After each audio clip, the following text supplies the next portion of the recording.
Добра вечер. Го следите специјалното издание на Дневникот на ТВМ, наменето и прилагодено на лицата со оштетен слух. Уништена 1/3 од езерската трска во Струшко калиште. Зачестените спалувања на трската предизвикуваат непроценливи штети по биодиверзитетот на Охридското езеро. Активистите алармираат и бараат засилени контроли од полицијата и инспекцијските служби, но и казни за сторителите.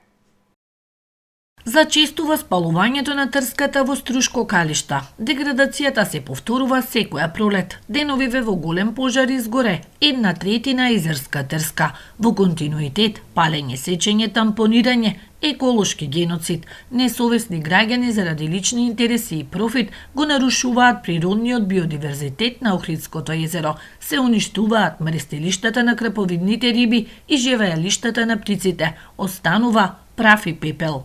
Како никогаш досега во последниве години се врши спалувањето на трската и уништување на оној дел од крајбрежниот појас меѓу Струга и Калиште. Во понеделникот изгоре речиси 1/3 од вкупната површина на трска, тоа е некаде повеќе од 10 хектари, нешто што е навистина ужасно да се види. Сме кажале многу пати дека тоа е природно живеалиште на многу видови птици, на многу видови влекачи, на растителен свет. Тука е местото каде што се мрести крапот, меѓутоа ништо, апсолутно ништо не допира до луѓето кои што зацртале некаква своја агенда и кои што си ги терат своите лични интереси. Загрижува што сторителите остануваат непознати, иако законот предвидува казни, во пракса ги нема. Надлежните немаат слух да сопре уништувањето на трската, велат активистите. Инспекцијските служби излегуваат само да воочат штета, меѓутоа никогаш да превенираат или да санкционираат некого. По целата должина, каде што е опожарена трската, веќе засилено се тампонира. Станува збор за земјоделско земјиште, меѓутоа прашањето кое што лебди е кому му треба чакал, кому му треба тампон на земјоделско земјиште, бидејќи тука апсолутно не станува збор за земјоделие. Некој теренот го подготвува за нешто сосема друго. Еколозите бараат поголема контрола од страна на полицијата, инспекцијските служби и мониторинг од страна на општинските служби. Кривичниот законник за недозволена крајбрежна трансформација и уништување предвидува затворска казна од 3 месеци до 3 години.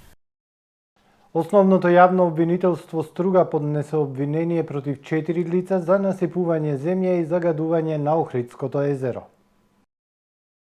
Основното јавно обвинителство од Струга поднесе обвинителен акт против 4 лица за узурпација на недвижност и загадување на животната средина и природата. Прво обвинетиот на 3 март минатата година зазел туѓа недвижност која со Законот за сопственост и други стварни права е прогласена за добро во општа употреба, а со Законот за заштита на Охридското, Преспанското и Дојранското езеро е прогласена за природна реткост како споменик на природата. Тој ги ангажирал тројцата останати обвинети да извршат насипување со земја и рамнење на насипаната земја на површина од 829 метри квадратни на парцела која е дел од Охридското езеро и се наоѓа во непосредна близина на угостителски објект и на парцела во сопственост на првообвинетиот. Тројцата работници биле несвесни за можноста за настапување на штетната последица, но според своите лични својства биле должни и требало да бидат свесни за таа можност бидејќи работеле како работници на работни машини во непосредна близина на водите на езерото. На овој начин сите четворица обвинети можеле да предизвикаат значително оштетување на квалитетот на воздухот, водата и почвата, опасност за животот и здравјето на луѓето или уништување на растителен и животински свет од поголеми размери, велат од обвинителството. Прво обвинетиот се товари дека сторил кривично дело узурпација на недвижност и кривично дело загадување на животната средина и природата. Останатите тројца се обвинети за кривично дело загадување на животната средина. Општина Охрид со одлука на градските советници формира Совет за заштита на потрошувачите. Овој локален совет треба да се грижи за правата на граѓаните како потрошувачи во однос на заштитата на нивните економски интереси, здравјето, безбедноста и за нивното редовно информирање за прашањата важни за остварување на нивните права. Покрај институциите на државно ниво, улогата на локалната самоуправа е особено значајна за идентификување на проблемите на потрошувачите на локално ниво и нивно решавање преку своји политики. Во таа насока со одлука на градските советници, општина Охрид формира Совет за заштита на потрошувачите. Вангел Спировски од Организацијата на потрошувачи на Охрид ја поздрави иницијативата на општината за формирање на вакво тело. Значи, целта на формирање на овој Совет за заштита на потрошувачите ќе биде сензибилизирање на јавноста за заштита на потрошувачите и подигнување на нивото на заштита на потрошувачите на општината во општина Охрид.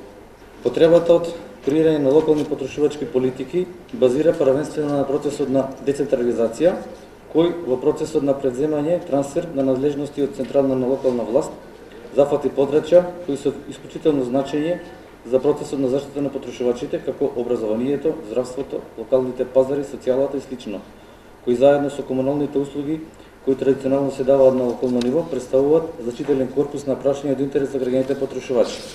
Локалниот совет во рамки на своите активности и надлежности ќе се грижи за заштита и унапредување на правата на потрошувачите на територија на Охрид. Ќе го следи задоволството на граѓаните и проблемите при користење јавни услуги од претпријатија и установи. Ќе ги едуцира граѓаните каде да се обратат за конкретен проблем, ќе работи на унапредување на знаењата за хигиенски навики во угостителските објекти во Охрид.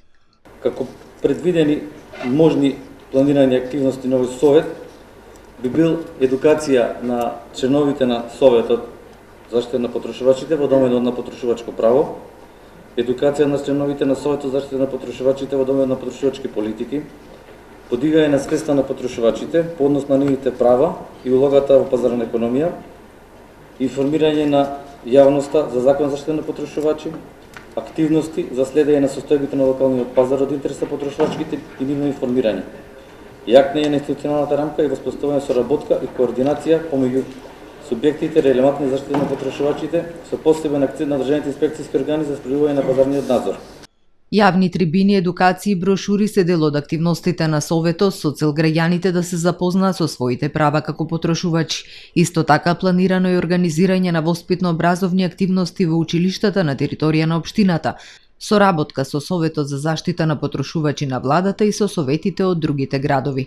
Заштитата на потрошувачите во развиените демократски општества е препознаена како право на граѓанинот и се вбројува меѓу правата со највисок приоритет, кои секоја држава е должна да ги заштитува низ правниот систем и соодветни политики.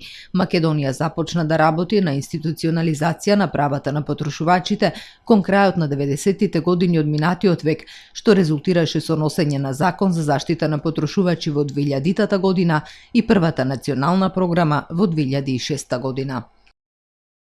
Охридската пајак служба ја презема јавното претпријатие Билјанини извори. Оваа дејност е ставена во новите измени и дополнувања на статутот на јавното претпријатие. До сега пајак службата функционираше во рамките на јавното претпријатие Охридски комуналец. Наскоро пајак службата преминува во надлежност на јавното претпријатие Билјанини извори. Ова јавно претпријатие стопанисува со паркинг просторот во Охрид, но не и со пајак службата. За да се обавува таа дејност е направена измена и дополнување на статутот на јавното претпријатие, а советниците дадоа зелено светло. Преговаравме со менаџментот на јавното претпријатие Охридски комуналец да ни ја отстапи дејноста, информира Теодор Андоновски, директор на јавното претпријатие Билјанини извори. Секоја ден издржава дејноста за пајак ја врши јавните паркиралишта и сме во договор со јавното претпријатие Охридски комуналец да се откаже од таа дејност и таа дејност целосно ние да преземе како јавно претпријатие. За да се обавува ова дејност потребно е да се има пајак, а јавното претпријатие Билјанини извори допрва треба да го добие. Андоновски појаснува дека веќе побарале помош за да набават специјално возило. Имаме поднесено до барање до јавното претпријатие, до јавниот градски паркинг во Скопје за донација за пајак и со тоа очекуваме позитивен одговор и да преземе дејноста за паркирање. Погодени од енергетската и пандемиската криза, охридските јавни претпријатија се наоѓаат во тешка финансиска ситуација, а меѓу нив е и јавното претпријатие Билјанини извори. Се очекува ова ставка да овозможи прилив на средства кои ќе придонесат за подобрување на ликвидноста на јавното претпријатие. Советот за развој на југозападниот плански регион денеска во Струга ја одржа втората седница. На дневен ред беа повеќе точки, меѓу кои разгледување на годишните сметки за работење на Центарот за развој на Југозападниот плански регион во 2021 година и за проектот Одржлив и инклузивен рамномерен регионален развој, прва фаза на спроведување. На средбата се разгледуваше информацијата за грантова шема во рамки на втората фаза од проектот Одржлив и инклузивен рамномерен регионален развој. Се дискутираше и за повикот за регионални проекти за развој на планските региони преку Програмата за регионален развој 2022-2023 година на Бирото за регионален развој. А на дневен ред беше информацијата за тековната реализација на регионалните проекти. Во вториот дел од седницата се одржа презентација за легислативата за изработка и донесување на просторниот план на Македонија од страна на Министерството за животна средина и просторно планирање и презентација на методологијата и видовите на документи кои се потребни како документацијска основа за негова изработка од страна на Агенцијата за планирање на просторот. На седницата на Советот покрај Охридскиот градоначалник Кирил Пецаков присуствува и градоначалниците на општините Вевчани, Дебрца, Дебар, Кичево, Македонски Брод, Пласница, Струга и Центар Жупа, како и представници од невладиниот и бизнис секторот. Градоначалникот Кирил Пецаков денеска им ги врачи договорите за ангажирање на 8 наставници по физичко и здравствено образование кои како тандем наставници ќе треба да ја реализираат наставата по физичко за 4-то и 5-то оделение. Согласно Законот за основно образование, овие две генерации не се опфатени со тандем наставник по физичко и здравствено образование, па затоа Општина Охрид преку сопствени средства во соработка со Сојузот за училишен спорт од Охрид ангажира наставен кадар по физичко и здравствено образование со цел и овие две генерации да бидат опфатени и часовите да бидат реализирани од стручен кадар, односно од наставници по физичко и здравствено образование. Општина Охрид е првата општина во државата која има добиено позитивно мислење од Бирото за развој на образование за реализација на ваков проект. Учениците во основните училишта да се ослободат од обврската да носат маски на училиште за заштита од ковид, препорача денес Комисијата за заразни болести. Ова доаѓа по падот на бројките на заразени во земјава во последниот период. Од Комисијата велат дека внимателно ќе ги следат сите параметри околу епидемиолошката состојба во училиштата. Доколку има било какво влошување и зголемување на епидемиолошкиот ризик, тогаш може повторно да се вратат на сила истите мерки. Препораките ќе бидат предложени до главниот кризен штаб на владата. Првата мерка се однесува на носење на маски во основни училишта, каде што ги ослободуваме од обврската учениците во основните училишта да носат маски. Обврската за носење маски останува за наставниците и за техничкиот персонал. Право на избор да ако некој сака да носи маска, има дома возрастни, членови од семејството сака да ги заштити, не е забрането да носи маска, но задолжението, обврската ја укинуваме. Нема обврска за задолжително носење на маски во училиште. Капацитетот на исполнетост на затворени објекти, како опери, театри, кина и други затворени објекти, каде што досега функционираше рестрикција со максимална исполнетост од 50%, сега одиме на 75%. И третата препорака се однесува на сертификати користење во отворени угостителски објекти, значи препорачуваме да не се бараат сертификати во отворениот дел од угостителските објекти. Владата усвои антикризни мерки за рационализација на трошоците во јавниот сектор. Со овие мерки, сите буџетски корисници се задолжени да ги намалат расходите за стоки и услуги за 10% и да достават соодветен предлог за рационализација на трошоците до Министерството за финансии најдоцна до 21 март.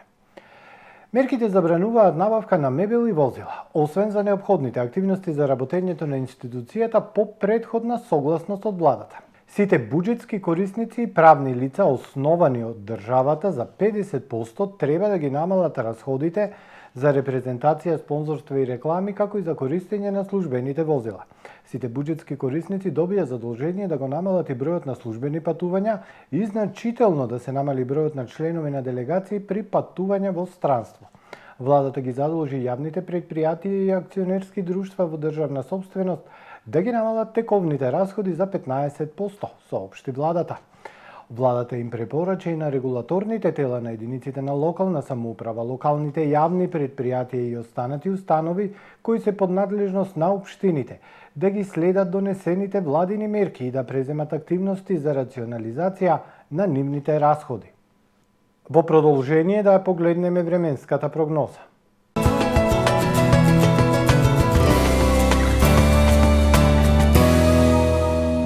Во Охрид во четврток времето умерено облачно со сончеви периоди, ветровито и релативно топло, минималната 1, максималната дневна 10. Во петок умерено облачно со сосем слаби локални врнежи од дожд, минималната температура 1, дневната 9. Во сабота и недела студено утро со температура од -2 односно -4, а во текот на денот сончево време со локална облачност. Дневната температура 7 односно 8 степени Целзиусови.